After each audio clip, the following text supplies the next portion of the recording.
paz do Senhor, querida igreja. Meu amigo, minha amiga, meu irmão, minha irmã, sei que agora começou a assistir este vídeo. A paz do Senhor. Sinta-se cumprimentado com a santa paz de Cristo e que o Espírito Santo ilumine os nossos corações, os nossos entendimentos, para que nós venhamos a entender tudo aquilo que vai ser falado esta noite. Evangelho de Marcos, capítulo 10, eu quero falar convosco do verso 1 ao 12. Dando seguimento ao nosso estudo neste Evangelho, e esta já é a 38ª mensagem neste Evangelho. E com o texto que nós vamos ler, eu quero falar convosco sobre o relacionamento conjugal. O relacionamento conjugal. E quero pedir aos meus irmãos para que atentem com a máxima importância, a máxima atenção a este texto. Parem tudo agora. Porque este texto tem sido a causa de muita polémica dentro das igrejas. Conforme foi lá na altura de Jesus, conforme era, ele continua sendo. Porque o povo ainda não entendeu a mensagem de Jesus para a sua igreja. O povo ainda não entendeu a mensagem de Jesus para o seu povo. E eu espero, com a ajuda do Senhor Santo Espírito, conseguir transmitir a verdadeira mensagem que diz respeito ao relacionamento conjugal. E com esta palavra, a minha oração é que casamentos sejam salvos e reestruturados. Que as pessoas se reconciliem e que entendam a força do perdão. Amém? Acima de tudo, a força do perdão. O relacionamento conjugal. Marcos 10, verso 1 ao 12. Levantando-se de Jesus, foi dali para o território da Judeia, além do Jordão. E outra vez as multidões se reuniram junto a ele, e de novo ele as ensinava, segundo o seu costume. E aproximando-se alguns fariseus, o experimentaram, perguntando-lhe: é lícito ao marido repudiar a sua mulher? E ele lhes respondeu: que vos ordenou Moisés? Tornaram eles: Moisés permitiu lavrar carta de divórcio e repudiar. Mas Jesus lhes disse: por causa da dureza do vosso coração, ele vos deixou escrito esse mandamento. Porém, desde o princípio da criação, Deus os fez homem e mulher. Por isso deixará o homem a seu pai e mãe e unir-se-á à sua mulher. E com sua mulher serão os dois uma só carne. De modo que já não são dois, mas uma só carne. Portanto, o que Deus ajuntou não separa o homem. Em casa, voltaram os discípulos a interrogá-lo sobre este assunto. E ele lhes disse: quem repudiar sua mulher e casar com outra, comete adultério contra aquela. E se ela repudiar o seu marido e casar com outro, comete adultério. Amém? Só até aqui. Que o Senhor Santo Espírito abra os nossos corações e ilumine o nosso entendimento. Para o nosso enquadramento a respeito do contexto, esta parte do verso 1 ao verso 12, ele faz parte de uma perícope. Perícope é uma porção do texto sagrado que tem um início e tem um fim. Ele trata de um assunto específico. Por razões de tempo, eu não consegui, porque esta mensagem ela está enquadrada com os 3 tipos de relacionamento que Jesus falou na mensagem anterior. Você lembra-se que eu falei do relacionamento entre o grupo, eu falei também do relacionamento com os de fora do grupo, e eu falei também com o relacionamento com os mais novos na fé, e Jesus agora vai incluir, ou seja, Marcos, ele, na sua estrutura literária, ele vai incluir o texto do casamento e do divórcio, do relacionamento conjugal, nesta porção do ensinamento de Jesus. Nós vimos que, lá atrás, Jesus foi para Cafarnaum e ali ele ensina os seus discípulos acerca destes 3 tipos de relacionamento e deixa um para trás. Poderá dizer assim, não, este texto não tem nada a ver com os outros. Tem, sim. O que Jesus quis foi, mais uma vez, exercer, mostrar, demonstrar a sua autoridade sobre a lei, sobre as Escrituras e sobre os fariseus.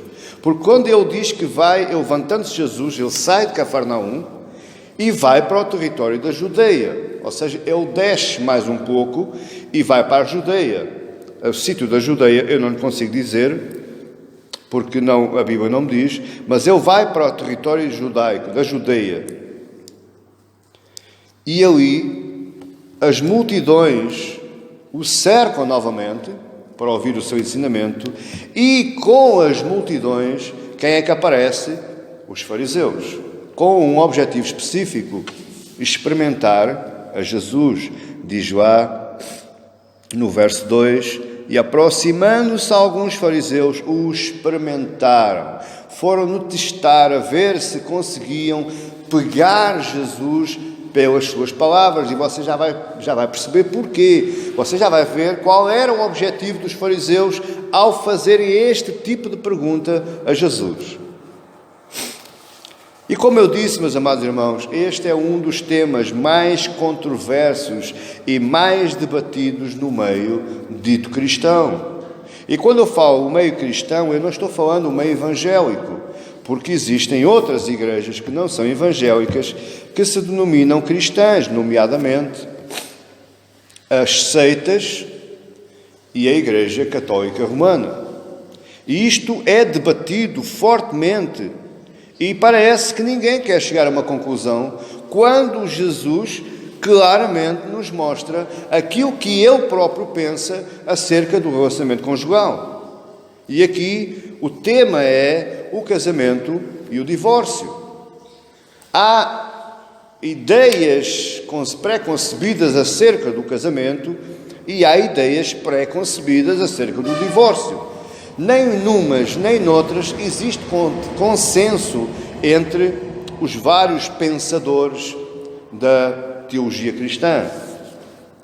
Quanto ao divórcio, existem as mais variadas posições, que vão desde o extremo até ao liberalismo. Por exemplo, alguns vão ao extremo do perfeccionismo, ou seja, nada pode desfazer o casamento. É impossível, é inadmissível, ponto final, parágrafo e passamos para outro assunto. Esse é o perfeccionismo do extremo. E esta posição é a do catolicismo romano. Porquê? Porque a Igreja Católica Romana, eles consideram errado, eu digo já que é errado, eles consideram o casamento como sendo um sacramento. Ora, sacramentos, Jesus só nos deixou dois, que é a ceia e o batismo nas águas. Tudo o resto é invenção humana. A Igreja Católica considera o casamento como sendo um sacramento. O sacramento é algo sagrado. Então, para eles é impossível alguém se divorciar. Impossível. Está fora da linha de pensamento deles. Isto é o extremo do perfeccionismo. Mas existem outros, e este é o que está mais na voga aí, e nós vemos nas mídias sociais, nós vemos na internet, pastores que já vão no quinto, no sexto casamento. Não há problema nenhum. Está bem, está tudo bem. Deus é amor, é paz, tranquilidade. E estamos aí nessa, e a vida continua. Esse é o liberalismo.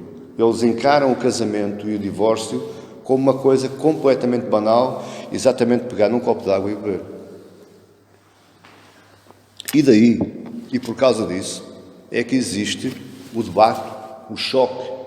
Porque enquanto uns estão no extremo do perfeccionismo, os outros estão no outro extremo do liberalismo. E agora pergunto, e o que é que está ao meio? O que é que existe entre o perfeccionismo e o liberalismo? Existe algo que as pessoas não querem ver. E esse algo é as palavras de Cristo. É o ensinamento de Cristo sobre o assunto. Eu tenho igreja a ouvir hoje. Glória a Deus. Então, esta posição liberal, eles dizem que o divórcio pode acontecer vezes sem conta.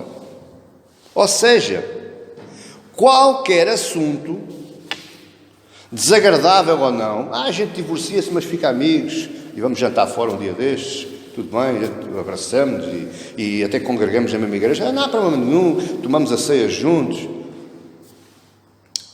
Qualquer assunto, seja desagradável ou não, pode originar um divórcio. Isso é aquilo que eles pensam. Não esteja a abanar a cabeça que não é aquilo que eu penso.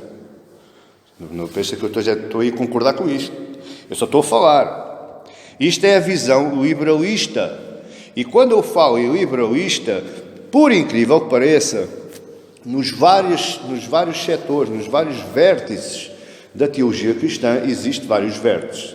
Existe o tradicionalismo, existe as igrejas históricas cristãs, que nós muito honradamente fazemos parte, ou pelo menos tentamos fazer parte. A igreja tradicional cristã é aquela que segue a palavra, que olha para a palavra e faz a palavra e pratica a palavra. Depois existe os pentecostais, depois existe os neopentecostais, já apareceu depois, aqui no século XX, existe os batistas, existe os presbiterianos, que nós, e é bom que eu diga que a minha linha de pensamento não é uma específica, além de eu gostar muito da igreja tradicional cristã, eu também me identifico muito com a presbiteriana e com a batista. Porque no meu coração há aqui uma mistura, nem é batista, nem é presbiteriana, nem é tradicional.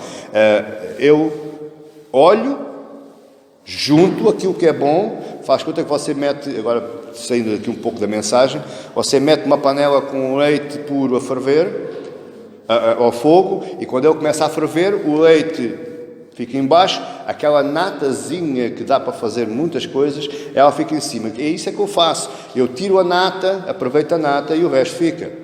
Porque é normal, eu não concordo com muitas posições dos batistas, não concordo com muitas posições dos presbiterianos, não concordo com muitas posições dos tradicionais, mas existe a maior parte dos pensamentos, das linhas teológicas, é muito bom para nós aprendermos e para nós crescermos. Então é isso que nós aproveitamos.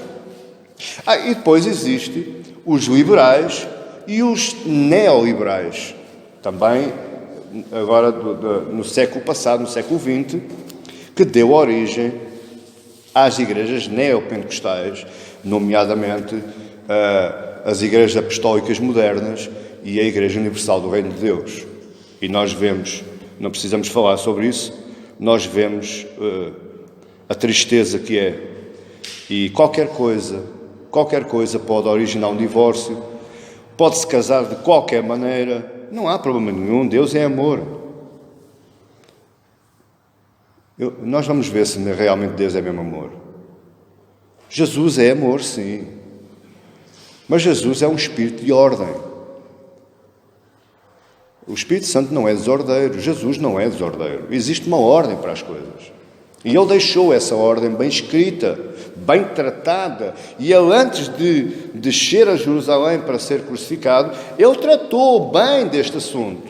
E muito bem, e é aquilo que nós vamos, então, ver. Mas primeiro vamos ver o que é que o Antigo Testamento fala ou trata sobre a questão do divórcio e a questão do casamento. Em Malaquias, no capítulo 2, diz assim, a partir do verso 14 até ao 16. E perguntais, porquê? Porque o Senhor foi testemunha da aliança entre ti e a mulher da tua mocidade, com a qual tu foste desleal, sendo ela a tua companheira e a mulher da tua aliança. Não fez o Senhor mesmo que havendo nele pouco de espírito, e porque somente ele buscava a descendência que prometera. Portanto, cuidai de vós mesmos e ninguém seja infiel para com a mulher da sua mocidade. Porque o Senhor, Deus de Israel, diz que odeia o repúdio. Deus odeia o divórcio. O repúdio é chamado divórcio. E também aquele que cobre de violência as suas vestes. Diz o Senhor dos Exércitos, portanto, cuidai vós mesmos que não sejais infiéis. Deus condena, Deus odeia o repúdio, o divórcio. Jeremias 3 diz, Disse mais o Senhor nos dias do rei Josias, visto o que fez a pérfida Israel, pérfida é adúltera, prostituta. A pérfida Israel foi a todo o monte alto e debaixo de toda a árvore frondosa e cedeu ali a toda a prostituição. E depois de ela ter feito tudo isso, eu pensei que ela voltaria para mim, mas não voltou. A sua pérfida irmã Judá viu isto. Quando, por causa de tudo isto, por ter cometido adultério, eu despedi a pérfida Israel e lhe dei a carta de divórcio, vi que a falsa Judá, sua irmã, não temeu, mas ela mesma se foi e cedeu à prostituição. Sucedeu que, pelo ruidoso da sua prostituição, poluiu ela a terra porque adulterou, adorando pedras e árvores. Apesar de tudo isso, não voltou de todo o coração para mim e a sua falsa irmã Judá, mas fingidamente diz o Senhor. Deus está dizendo que Ele mesmo, lá em Malaquias ele diz que odeia o divórcio, mas aqui em Jeremias Deus diz que Ele mesmo deu a carta de divórcio à prostituta Israel. Aqui é um sentido figurado, porque Israel não adulterou, não se prostituiu sexualmente. O que estava a acontecer aqui é que Deus considera prostituição, Deus considera adultério todo aquele que adora a outros deuses. E eu falei aqui de manhã, meus amados irmãos, que eu, para quebrar o segundo mandamento da lei moral de Deus, eu não preciso somente adorar imagens a outros deuses. Existem outros deuses na minha vida, e existem outros deuses no meu pensamento, no meu trabalho, a minha casa, a minha família, os meus filhos, a minha mulher, o meu lazer, o meu sossego, o meu dinheiro, o meu carro, enfim, é uma quantidade enorme de deusezinhos com os quais eu posso adulterar perante o Deus eterno. E era isto que estava a acontecer com Israel, e Judá, o reino do sul, estava vendo aquilo que Deus estava fazendo. A seguir daqui você sabe a história, a carta de divórcio que Deus passou foi mandá-lo há 70 anos para o cativeiro da Babilónia. Você está a entender? Isto é o que Deus pensa. Então, mas eu quero salientar aqui uma coisa. Deus odeia o divórcio e Deus passou a carta de repúdio, passou a carta de divórcio a Israel e a Judá. Mas, diz aí, no verso 7, diz: e depois de ela ter feito tudo isso, eu pensei que ela voltaria para mim, mas não voltou. O que é que eu entendo com isto, amados irmãos? Que Deus, apesar do adultério de Israel, apesar de Deus estar pronto a passar a carta de repúdio, a carta de divórcio a Israel e a Judá, Deus ainda estava na esperança que Israel se arrependesse e retornasse para Deus. E aí o que é que ia acontecer? Deus iria perdoar. Você já está a começar a entender que o divórcio não é faca talhada. O divórcio é o último recurso de uma relação. Existe algo mais até chegar à carta de repúdio. No Antigo Testamento, falar de divórcio engloba dois assuntos. O primeiro é traição, o segundo é arrependimento. Por isso é que este tema é polémico.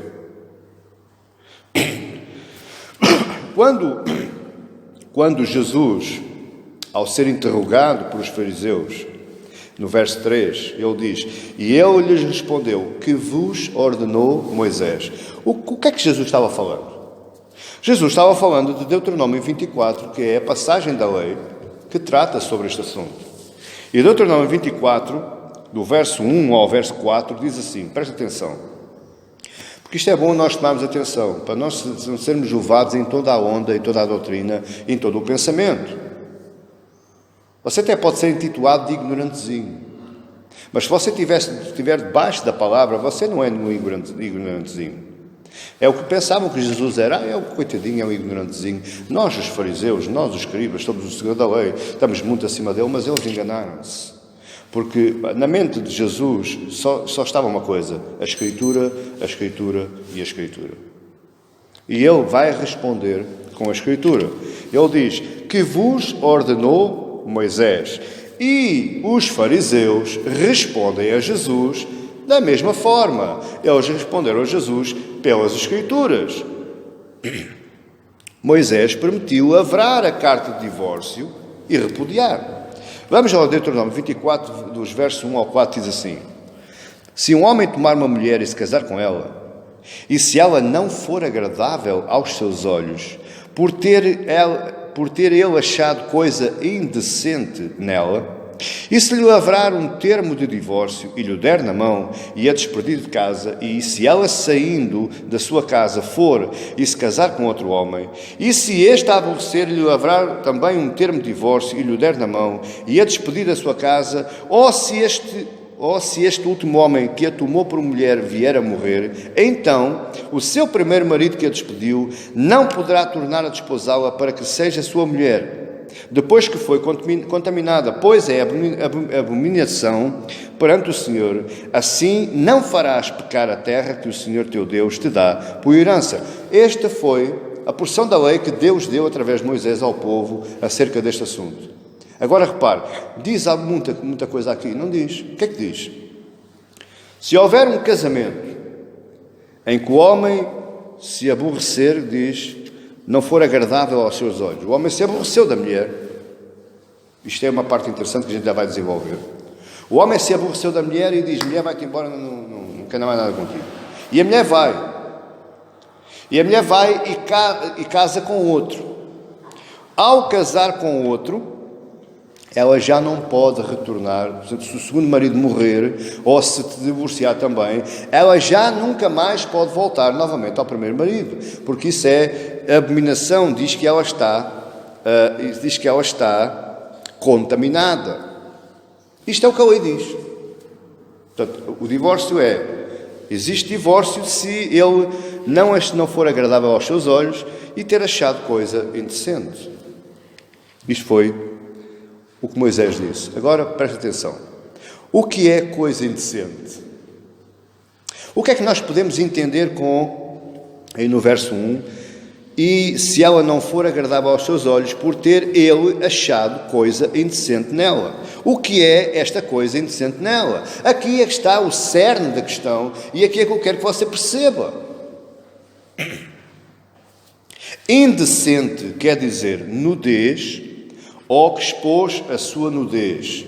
E tem uma outra vertente também da palavra indecente quer dizer adultério, fornicação, depravação sexual ou sexualidade pagã. Isto quer dizer a palavra indecente. E o que estava aqui a falar, o que Moisés estava falando, em princípio devia ser, o pensamento de Moisés devia ser este.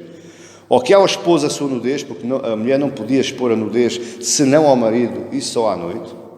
Nem os filhos podiam ver a nudez da mãe ou da mulher. O adultério, a fornicação, a depravação sexual, a sexualidade pagã, tudo isto eram termos de indecência que poderia ser achado na mulher. E atenção, vamos aqui deixar bem claro, isto é mulher e homem. Amém? É certo que no contexto bíblico, do Antigo Testamento, não existia problema nenhum em um homem ter várias mulheres. Temos o caso de Abraão, temos o caso de Davi, temos o caso de Salomão, 1000 mulheres, portanto ele nunca poderia adulterar, ele tinha mil mulheres, 1000 esposas. Se alguém poderia adulterar era a mulher, por isso é que a Bíblia fala na mulher. Mas nós temos que ser conscientes e honestos que estas questões diz respeito tanto à mulher como ao homem, como nós já vamos ver na parte final da nossa mensagem. Como é que isto se interpretava? Como é que Deuteronômio 24 era interpretado na época de Jesus? E eu agora vou-lhe dar aqui umas curiosidades.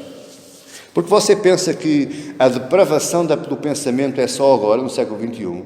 Não, você está muito enganado, meu irmão. A depravação do pensamento tem existido sempre. As questões têm sido pensadas à nossa maneira, ao nosso jeito, desde o princípio. Que existe inteligência. Na época de Jesus, um pouco antes de Jesus nascer, apareceu uma escola de interpretação bíblica de um homem chamado Hillel. Chamava-se a Escola de Interpretação de Hillel. Ou seja, essa escola interpretava os textos bíblicos para depois os colocar em prática. E como é que eles olhavam para Deuteronômio 24? Eles olhavam desta forma. Hillel dizia que a palavra indecente podia ser qualquer coisa que a mulher faça ou que aparente, e que de alguma forma pudesse embaraçar o homem. Você percebeu? Eu vou repetir outra vez. Hillel dizia que a palavra indecente do Deuteronômio 24 podia ser qualquer coisa que a mulher faça ou aparente de alguma forma, que de alguma forma pudesse embaraçar o homem. Eu vou explicar para você perceber. O homem dá um jantar de amigos lá em sua casa. Como você sabe, no contexto bíblico, a mulher não se sentava à mesa com o marido, nem os filhos. Os amigos vinham, a mulher e os filhos iam lá para a cozinha, iam lá para o lugar deles. Agora imagine que o marido está à mesa com os seus convidados, com os seus amigos, e a mulher aparece com o tacho do arroz queimado. Deixou queimar o arroz. Sabe o que é que o homem fazia? Debaixo deste pensamento de Hillel, queimaste o arroz, deixaste-me envergonhado perante os meus amigos, rua. Era uma questão de divórcio. Por exemplo, a mulher era muito bonita, era uma lindeza, mas teve o azar. E a caminhar na rua, partiu o salto do sapato, tropeçou, caiu, partiu um dente. Deixou de ser bonita. Quando chegasse a casa, o marido olhava para ela, desdentada, já não quero. Rua. Divórcio. Portanto, para você perceber, para Hillel, qualquer coisa que desagradasse o homem, embaraçasse ou incomodasse, seria motivo para divórcio. Ai, pastor, essa escola era tão esquisitinha. Sério? Mas o que é que eu lhe dei uma novidade? Era a interpretação bíblica que todo o povo adotava. Mas calma, eu já lá vou. Esta visão vigorava fortemente na cabeça dos judeus no tempo de Jesus, inclusivamente dos fariseus. Havia uma segunda outra escola, que era a escola de interpretação de Shammai. E Shammai afirmava o seguinte, eu olhava para o Deuteronômio 24 e eu afirmava o seguinte, que a palavra indecente estava única e estritamente ligada ao pecado de ordem sexual sem arrependimento. Ou seja, a mulher traía o marido, não se arrependia, o marido colocava fora. Igualmente, devia ser, mas não era na altura, mas hoje é assim, hoje nós consideramos que tanto direito tem o homem como direito tem a mulher. Portanto, se a mulher adulterasse, traísse o marido numa ordem sexual, o marido, e não se arrependesse, o marido tinha todo o direito de colocá-la fora, dar-lhe a carta de divórcio. Por isso é que apareceu a palavra porneia. A palavra indecente que diz Deuteronômio 24, para Shammai, ela derivava da palavra grega porneia, e você está a ver porneia, pornografia, luxúria sexual, e é desta forma, meu amado irmão e irmã, que Deus vê Deuteronômio 24 e não de outra qualquer. Pode partir o dente à vontade, pode partir o salto, pode queimar o arroz, porque isso não lhe dá o direito de divorciar de ninguém. Agora, na questão sexual, na questão do adultério sexual, sem arrependimento, volto a frisar, pastor, você está a ser chato agora, porque você vai perceber porquê. Sem arrependimento, Deuteronômio 24 vigora. Por causa desta posição da escola de Shammai, é que esta segunda escola, ela não era popular. Eles gostavam mais da outra, da Hillel. Eu gosto daquela, porque assim troco de mulher todos os meses. Eu arranjo uma maneira dela me desagradar e vai. Eu tenho sempre uma mulher nova em casa. Era assim, meu amado irmão, que os homens pensavam na altura. E foi por causa disto que Jesus respondeu desta forma aos fariseus. Os fariseus fizeram a pergunta a Jesus É lícito ao marido repudiar a mulher? Como quem diz, ó senhor, ó mestre, com qual das escolas tu te identificas mais? Vá lá, diz lá que é a Relil, que é para a gente ficar todos contentes.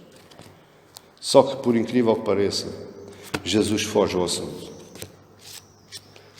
O que estes homens estavam falando é de repúdio. O marido repudiar a sua mulher. Eles estavam falando de divórcio. Mas se você reparar, no verso 5 em diante até ao 9, Jesus nunca fala em divórcio. Ele fala de casamento.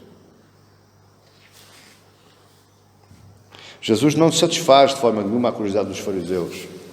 Ele traz à tona não só a essência do que ele falou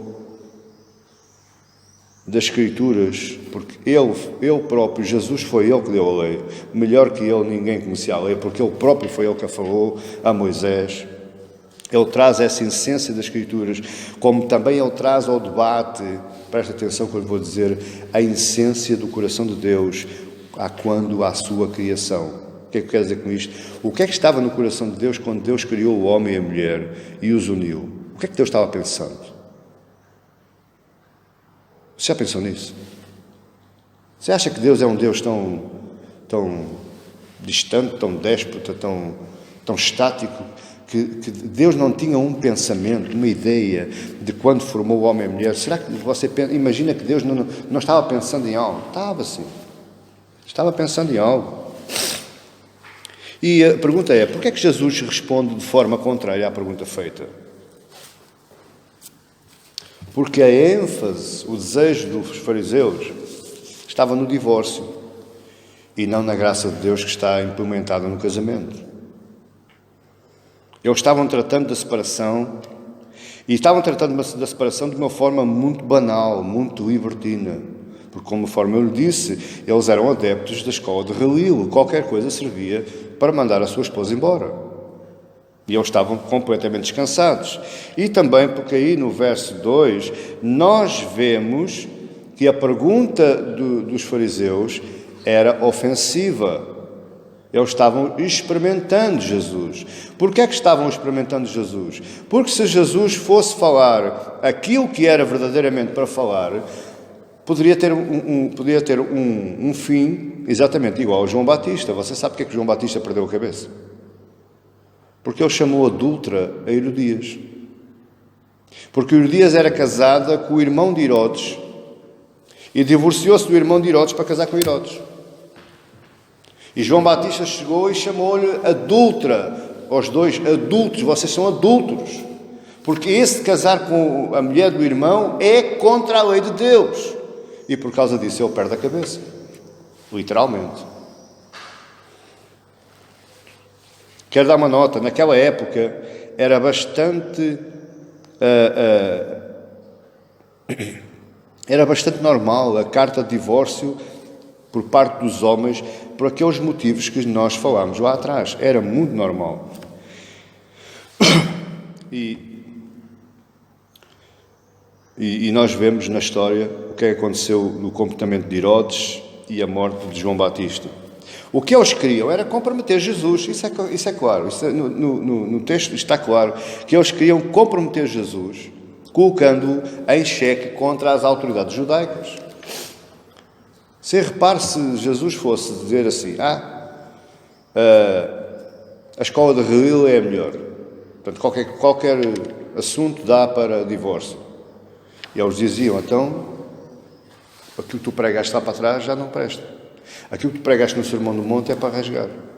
Mas se ele dissesse que a escola de Shammai era a melhor, que só o adultério dava direito ao divórcio, adultério sem arrependimento, eles viravam Jesus contra as autoridades judaicas. Você está a ver qual é o coração daqueles homens?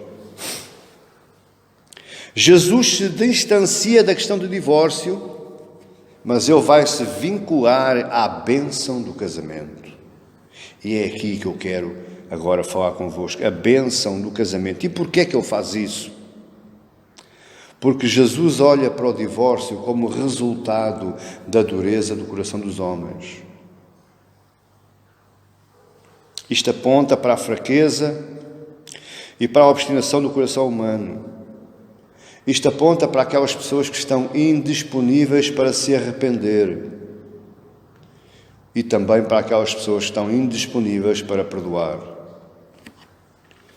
A falta de perdão deriva de dureza de coração. A falta de arrependimento é a deriva da dureza de coração. Portanto, o problema nasce ao homem, aparece ao homem, por causa da dureza do seu próprio coração. O que Jesus quer dizer com tudo isto é que o divórcio, ele veio somente como juízo de Deus sobre os homens. Quem realmente receber a carta de divórcio por justa causa, ele está debaixo do juízo de Deus. Você está a perceber o que eu estou dizendo? Por outras palavras, eu tenho que entender que divórcio não é a solução, porque ele é o juízo de Deus e longe de mim o juízo de Deus. O divórcio não é um mandamento. O divórcio é uma concessão para o juízo. Eu, ao passar a carta de divórcio, eu estou também dando uma autorização a Deus para que Ele me julgue. Você está disposto a isso?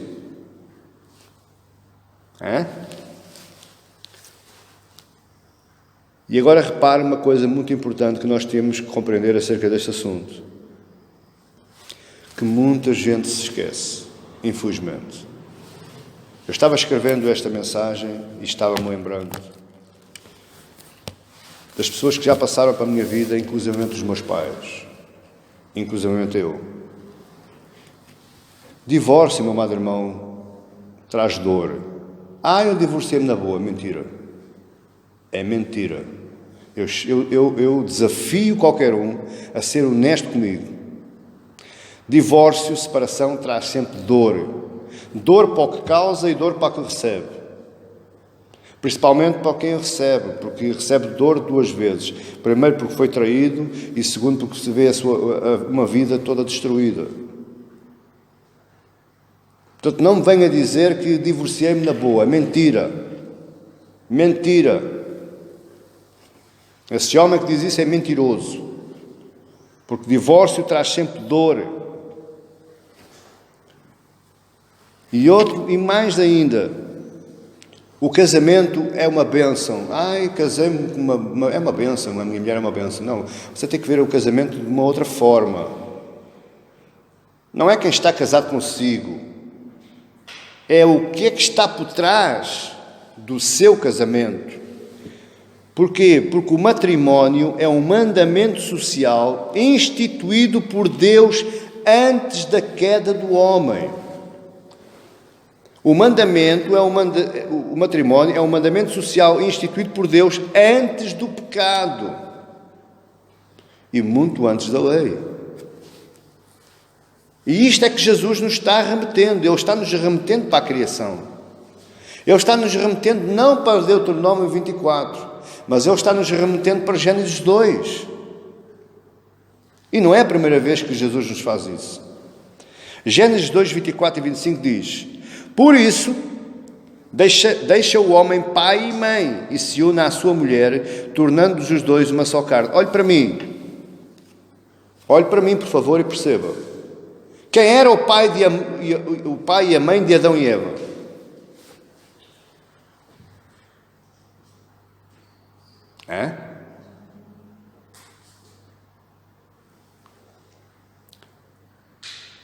Por isso, deixa o homem, pai e mãe, se une à sua mulher, tornando-se os dois uma só carne.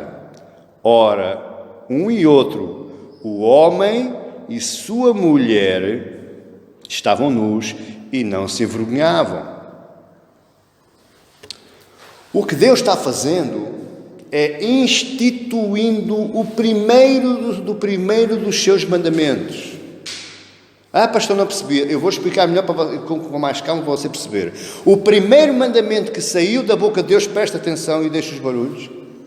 O primeiro mandamento que saiu da boca de Deus foi: deixa o homem, pai e mãe, e se une à sua mulher, e tornando-se os dois uma só carne. Este é um mandamento, foi o primeiro. Foi o primeiro mandamento de Deus, antes da queda, antes do pecado, antes da lei. E ele fala homem e mulher. Você entendeu o que eu disse? Eu vou dizer outra vez. Ele fala homem e mulher. Se nós formos a Gênesis 1, verso 28,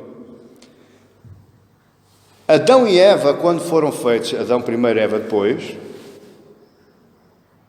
eles não tinham filhos ainda. Pois não? Claro que não. Não tinham pai nem tinham mãe. Porque isso era um mandamento para a geração de Adão e Eva.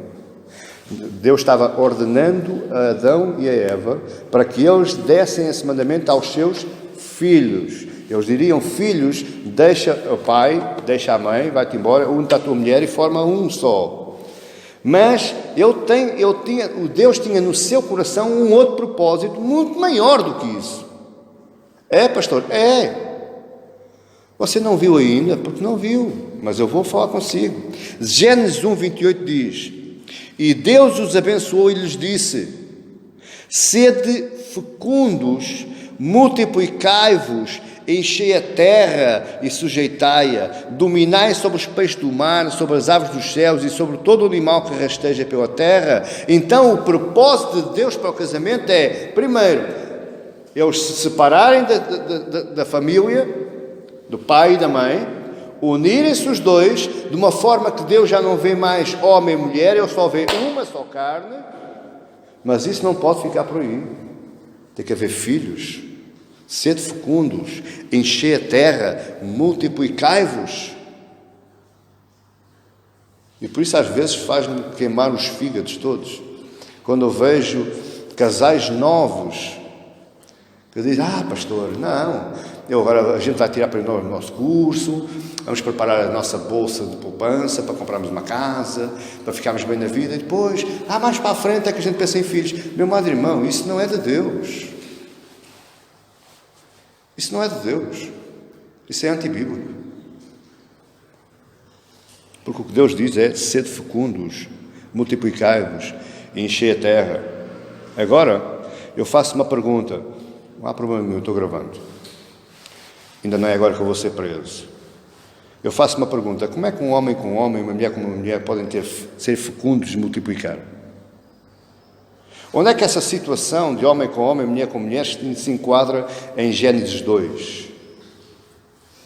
Não se pode enquadrar. Não há enquadramento possível. Isso é abominação ao Senhor. E, aliás, ele na lei ele vai falar sobre isso mais detalhadamente. É só nós sermos inteligentes e buscarmos e encontraremos o que Deus diz.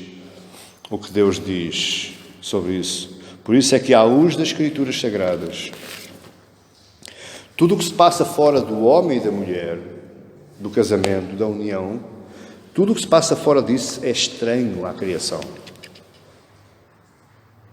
Nós estamos a abominar.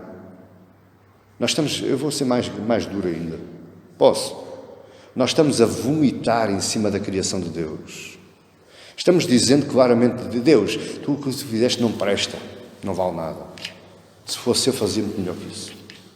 Você já imaginou isto? Já imaginou a gravidade da situação? Pastor, o pastor está a ser duro. Mas estou a ser duro, é o que se passa aí. É o que nós vemos todos os dias.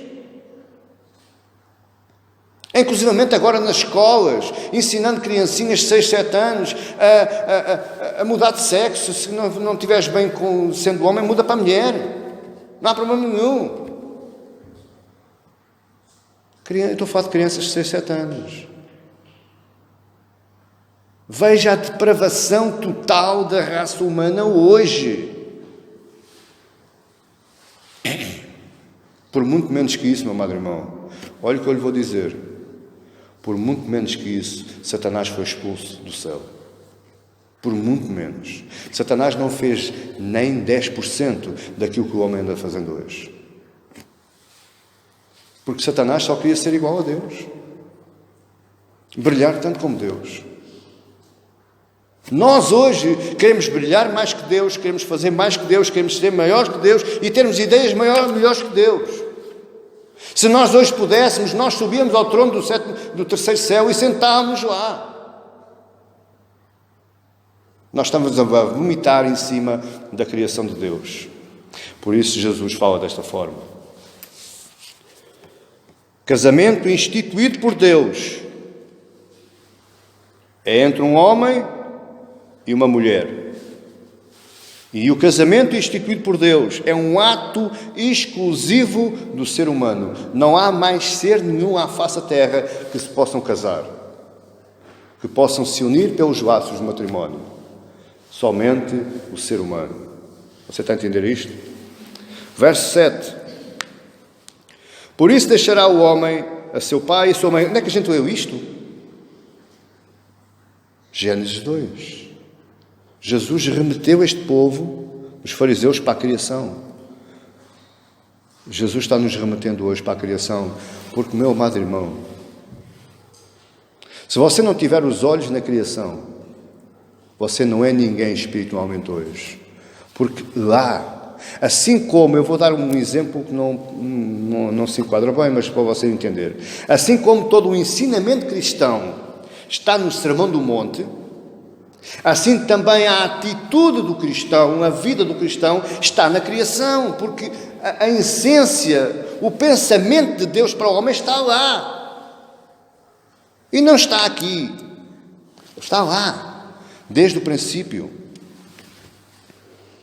Por isso, verso 7, deixará o homem a seu pai e a sua mãe e unir-se-á. O que é que quer dizer unir-se-á? O que é isto, pastor?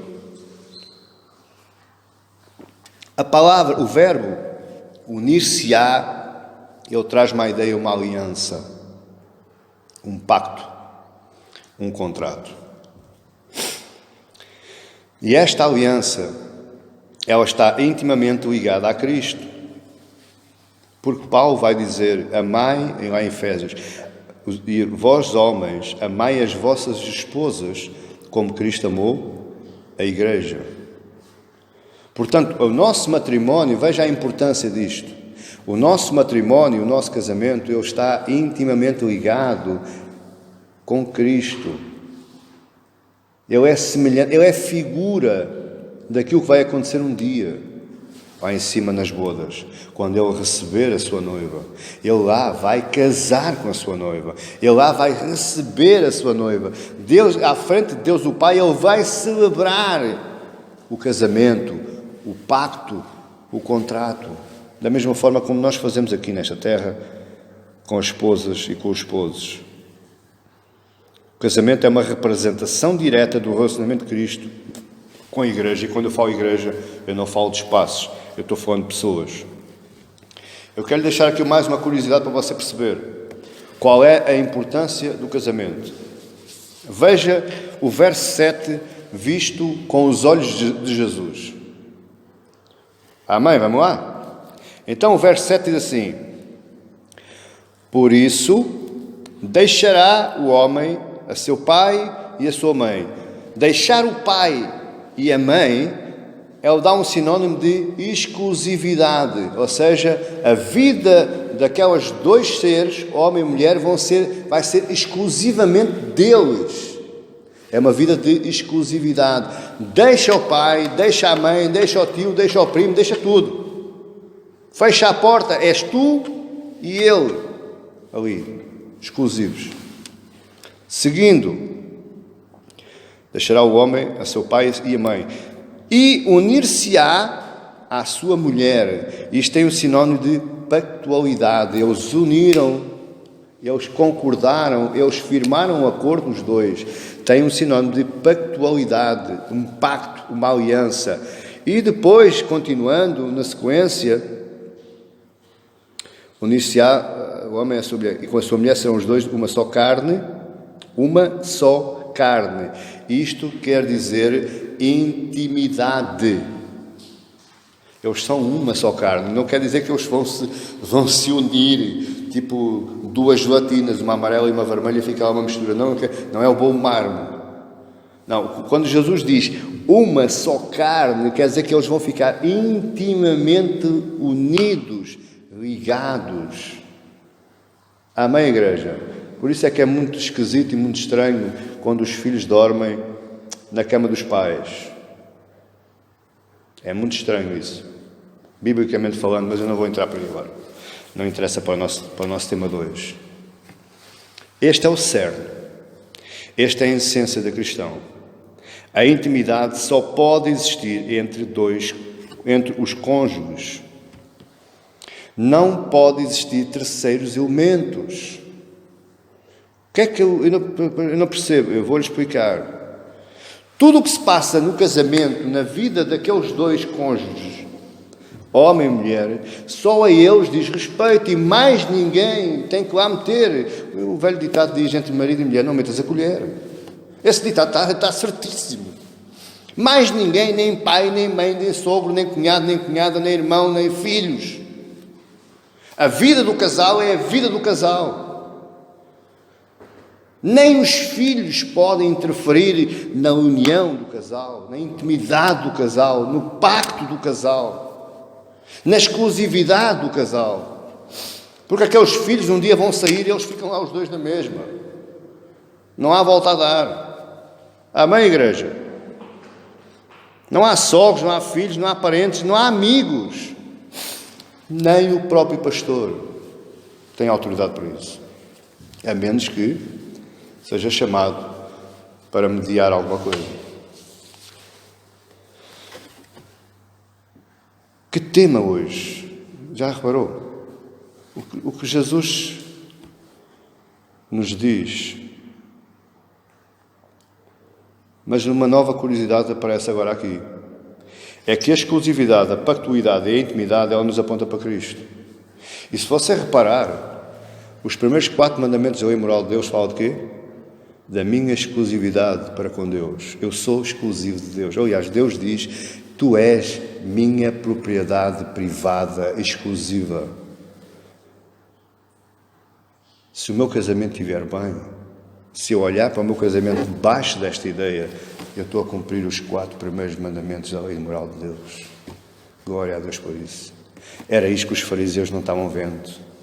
Porque eles estavam indo por regrinhas, por normas, por perfeccionismos. Eles estavam querendo cumprir a lei na sua própria força, mas estavam se esquecendo do sangue, do cerne, da essência, da vida da lei. A lei tem vida, meu amado irmão. A lei não é uma coisa morta. Ela tem vida. Ela tem vida, ela gera vida e ela traz vida. Como eu disse, é a primeira grande parte da lei moral de Deus. E isto... Oh, meu Deus, onde é que já vou?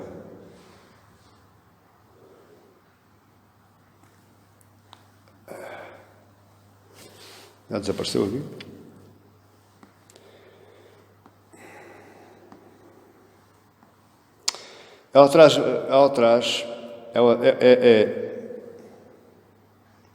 Ela é a primeira grande parte da lei moral de Deus. E isto nós devemos ter, tudo isto nós devemos observar em relação a Cristo. Por outras palavras, a mesma intimidade, exclusividade e pactuidade que eu tenho com a minha esposa é a mesma que eu tenho que ter com Cristo. Você entendeu? A mesma intimidade que eu tenho com Cristo, a mesma exclusividade e a mesma pactuidade tem que ser à semelhança daquela que eu tenho com a minha esposa.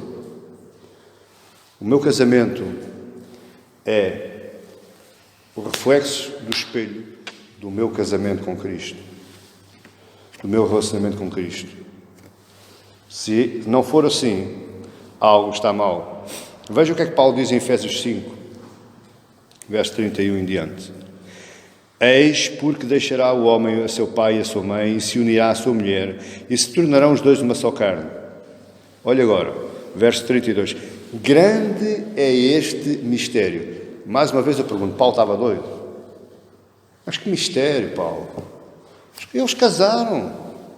Eles entraram os dois para uma casa, comem os dois à mesma mesa, dormem os dois na mesma cama. Que mistério é este, Paulo? Onde é que tu andas? Em que mundo é que tu vives, Paulo? Mas Paulo tinha razão. Grande é este mistério. Mas não é o mistério do casamento carnal. Porque ele vai continuar a dizer, eu me refiro a Cristo e à igreja. Ou seja, a minha casa é o relacionamento de Cristo com a igreja. Você consegue entender isto? Verso 33. Não obstante vós, cada um de ser per si, também ama a sua esposa como a si mesmo, e a esposa respeita ao seu marido. E você depois sabe, que a gente já estudámos isso, o que é que ele vai falar acerca do casamento. Mas o que ele está a dizer é que o mistério do casamento, do meu casamento com a minha esposa, esse mistério é que ele é à semelhança do casamento com Cristo e a igreja. Se eu estiver a pactuar para que alguma coisa corra mal dentro do meu casamento, é a mesma coisa que eu estivesse a destruir o casamento de Cristo com a igreja. Você entendeu agora? O crime é igual. Quando eu peço divórcio à minha mulher, ou quando ela me pede divórcio a mim, é a mesma coisa que estar a pedir a Cristo que se divorcie da sua igreja. O perigo é igual. A maravilha deste texto que nós lemos é que ele trata da questão do divórcio com o casamento. Os fariseus queriam um divórcio e Jesus fala de casamento. Deixando por isso de lado as filosofias humanas e utilizando somente as Escrituras. Eu quero, mais uma vez, para não ser criticado inocentemente, eu quero frisar aqui, deixar aqui uma coisa bem frisada. O que Jesus está dizendo, para aqueles mais céticos, é que Jesus não rompeu com a cláusula de exceção. Agora complicou, pastor, não percebi. Ok. Mateus 19 diz assim: respondeu-lhe Jesus: por causa da dureza do vosso coração, é que Moisés vos permitiu repudiar a vossa mulher. Entretanto, não foi assim desde o princípio. Eu, porém, vos digo. Ou seja, ele disse o que é que Moisés disse, e agora eu, porém, vos digo: quem repudiar sua mulher, não sendo por causa das relações sexuais ilícitas, e casar com a outra, comete adultério, e o casar com a repudiada comete adultério. Então, o que eu quero dizer é que, além de Jesus estar contra o divórcio, ele próprio instituiu uma cláusula de exceção. Quando existe adultério por parte de um dos cônjuges, sem arrependimento, a parte que inocente, ou seja, a parte que sofreu o ato, a parte que sofreu o adultério, ele está livre para pedir o divórcio e casar novamente. A menos que não haja entendimento, a menos que não haja arrependimento e perdão. Mas, pastor, sim, a parte inocente, ela pode perdoar e deve perdoar, mas pode não querer continuar e está no direito dela. Isto é o que Jesus disse. É a cláusula de exceção. E Cristo não veio abolir essa cláusula. Essa cláusula está em vigor.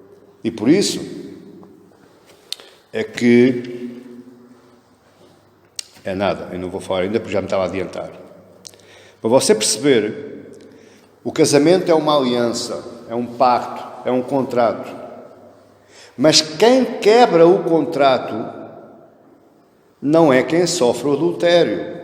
Porque, na verdade, quem adultera já está quebrando o contrato, já está quebrando a aliança. Portanto, se já está quebrando a aliança, o divórcio já existe. Ele só é depois formalizado. Porque, na verdade, quando um dos cônjuges está adulterando, está praticando práticas sexuais ilícitas, que é como Cristo fala aqui, ele próprio já está se divorciando. Deu para entender? Deu? O divórcio ocorre no momento em que o ato do infiel, no momento do ato infiel daquele que prevaricou. Isto não quer dizer que se torne irreversível, porque, como eu lhe disse, poderá haver lugar ao arrependimento e ao perdão. E é isso é que se espera. E é isso é que Jesus espera. Então, mais uma vez, a pergunta que fica: que eu sei que já está aí a ser feita nas nossas cabeças, nas nossas mentes, é possível o divórcio? Sim, debaixo deste contexto, debaixo desta cláusula de exceção em Mateus 19, nos versos 8 e 9. Só assim é que é possível o divórcio. Não é lá na escola de Relil, que parte um dente, queimou o arroz, queimou a camisa, não passou a camisa, não passou as calças. É uma maravilha. É mais para o lado da escola de Shaddai. A nova pergunta que se faz é: em caso de divórcio, é possível casar de novo? Sim, mas apenas a parte inocente. Ou seja, quem prevaricou, quem adulterou, nunca mais pode casar. Se casar, esse casamento não é válido aos olhos de Deus. Você está a entender? Só a parte que sofreu é que pode casar novamente. Tudo o que passa desta cláusula de exceção é pecado e sujeito ao juízo de Deus. Caminhando para o final, há algumas aplicações deste texto para a nossa vida, para nós nos lembrarmos e ficarmos mais edificados. Em primeiro lugar, fica claro naquilo que nós falamos, que o casamento não acontece apenas para a felicidade dos cônjuges. Eu vou casar com aquela mulher porque é para ser muito feliz. Isso não existe. Isso não existe. Isso é uma idiotice, é uma ilusão. O casamento acontece para a glória de Deus, porque foi um mandamento instituído por Ele. O casamento acontece porque ele demonstra a glória de Deus em obediência, em amor, em respeito, em fraternidade, em intimidade. E o casamento também demonstra a união de Cristo com a sua igreja, com o povo que ele veio comprar com o seu sangue. Você sabe que ele já deu o dote pela sua noiva? E não foi com prata nem com ouro que ele nos comprou. Ele comprou-nos com o seu sangue vertido na cruz. Em segundo lugar, fica bem claro, muito bem claro, que o crente que busca o divórcio, sem estar debaixo da cláusula de exceção de Mateus 19, ele é um puro egoísta. E, além de ser um puro egoísta, é antibíblico. É uma heresia, é uma blasfémia, é um vómito na criação de Deus.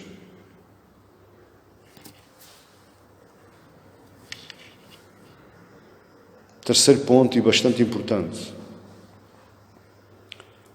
Todos os dissabores dentro do relacionamento conjugal.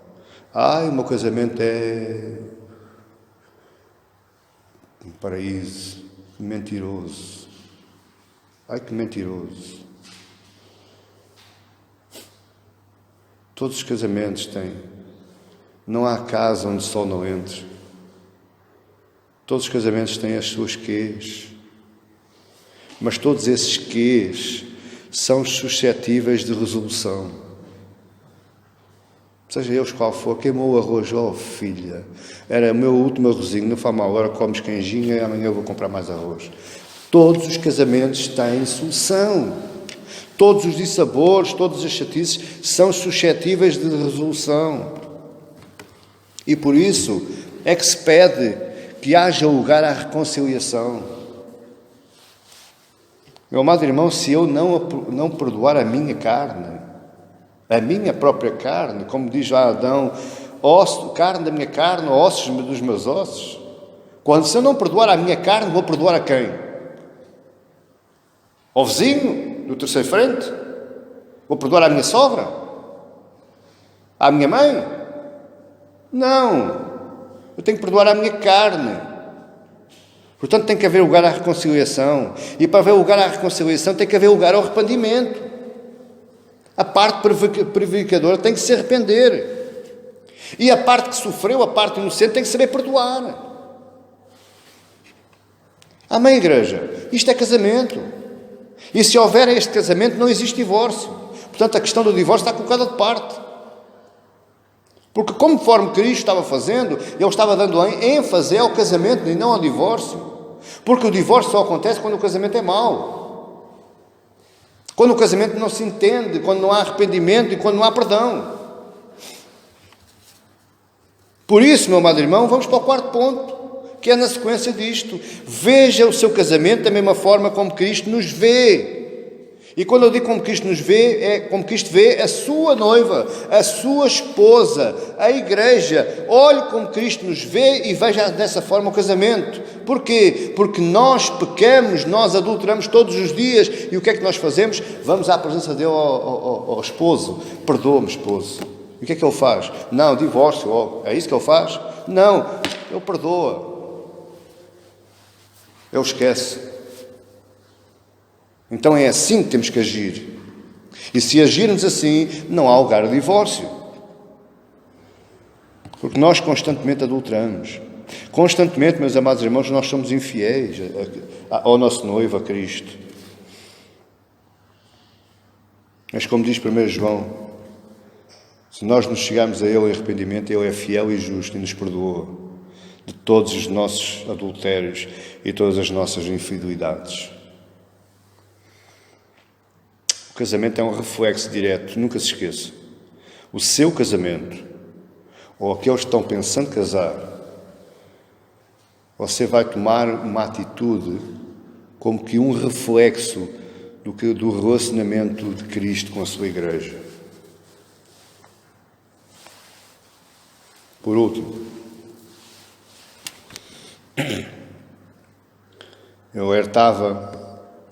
queria alertar as partes inocentes, aquelas que sofrem infidelidade. Mesmo, embora não queira manter o seu relacionamento, e eu conheço muitos irmãos nossos que se divorciaram e andam nas redes sociais dizendo mal do seu ex-marido, ou vice-versa. Isso é muito comum no Facebook, só não sabe quem não vê. Eu tenho a felicidade de já ter 2.100 amigos, por isso eu leio muito mais coisas. E quanto mais amigos nós temos, mais coisas a gente lê. Coisas que até nem queríamos ler. Mas bom. Portanto, as partes inocentes, as partes que foram alvo de infidelidade, podem não querer e estar no seu direito de manter o relacionamento. Foi algo que foram traídos, foi algo que falhou nas suas expectativas futuras. Está no seu direito, a cláusula de exceção diz isso. Mateus 19 diz isso. Não querem continuar, tudo bem, está no seu direito. As partes inocentes. Mas eles devem ter sempre em mente o perdão. Porquê? Para que o seu coração não se endureça. Quando você não perdoa, você está construindo uma muralha dentro do seu próprio coração. Mas, quando você não perdoa, você é que sofre, não é o outro. Então, se você quiser viver bem, comece a praticar o perdão. É por causa disto tudo que nós falamos. É que não se enquadra nem no pensamento extremista, ou seja, o divórcio é impossível, não se enquadra. Biblicamente já vimos que Jesus deu vários exemplos, deu um exemplo que podia ser possível o divórcio. Portanto, o pensamento extremista da Igreja Católica Romana e outras seitas que dizem que o divórcio que é impossível está colocado de lado, é antibíblico, não tem nada a ver. E também não tem nada a ver, não se enquadra o pensamento liberal, ou seja, deixar a mulher por qualquer coisa e ficamos na boa e está-se bem e partimos para outra. Isso não é antibíblico, é antibíblico também, não é bíblico, não é de Deus e não se enquadra. Porque o que Jesus diz, o divórcio é só em caso de práticas sexuais ilícitas. Meu amado irmão, a sua esposa queimou arroz, paciência, ensine-a a cozinhar. A sua esposa queimou-lhe a camisa, não há problema, vá ao pronto a vestir, compre outra e compre-lhe um ferro que aqueça menos. Pois que aqueça menos, exato. Que é para não queimar tanta camisa. Está a entender o que eu estou dizendo? Não coloque a sua esposa, não coloque o seu esposo de parte por qualquer coisa. Só existe um motivo. E esse motivo já foi falado. Que Deus nos ajude, queridos. Que Deus nos ajude a arranjar sempre uma possibilidade de restaurar os nossos laços relacionais e matrimoniais. Que Deus nos ajude a ajudar, através da nossa experiência bíblica, através da nossa experiência de vida conjugal, firmada no olhar da criação e no olhar no relacionamento de Cristo com a Igreja, que Deus nos ajude a salvar casamentos. Que Deus nos ajude a mandar para a falência o registro civil, pelo menos a parte dos divórcios. Amém, Igreja? Que Deus nos ajude e que nos ilumine com a sua santa palavra, para que sejamos sábios neste assunto e não mais uns meros fariseus. Que Deus os abençoe em nome de Jesus.